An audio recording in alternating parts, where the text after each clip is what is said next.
సిద్దిపేట జిల్లా Gajwel bar association అధ్యక్ష ఎన్నికల్లో కిరణ్ సాగర్ భారీ విజయం సాధించారు. సమీప ప్రత్యర్థికి 18 ఓట్లు, కిరణ్ సాగర్కు 52 ఓట్లు రావడంతో కిరణ్ సాగర్ అభిమానులు ఆనందం వ్యక్తం చేస్తూ శుభాకాంక్షలు తెలిపారు. ఈ సందర్భంగా గజ్వేల్ బార్ అసోసియేషన్ అధ్యక్షుడు అడ్వకేట్ కిరణ్ సాగర్ మాట్లాడుతూ, నా మీద నమ్మకంతో నాకు ఓటు వేసి గెలిపించిన ప్రతి ఒక్కరికి ధన్యవాదాలు తెలుపుతూ, ఎన్నికల సందర్భంగా ఇచ్చిన హామీలను దశల వారీగా నెరవేరుస్తూ గజ్వేల్ బార్ అసోసియేషన్ అభివృద్ధికి శక్తివంచన లేకుండా కృషి చేస్తానని, న్యాయవాదుల సమస్యలు పరిష్కారానికి కృషి చేస్తామని అన్నారు.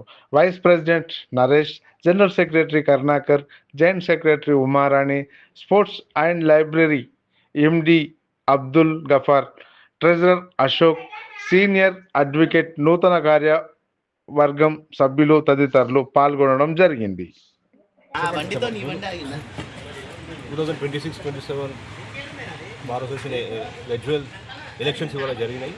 దాంట్లో నన్ను గెలిపించినందుకు న్యాయవాదులందరికీ ధన్యవాదాలు తెలుపుకుంటూ వాళ్ళ సహకారం తీసుకుని డెవలప్ చేస్తారని హామీ ఇస్తుంది.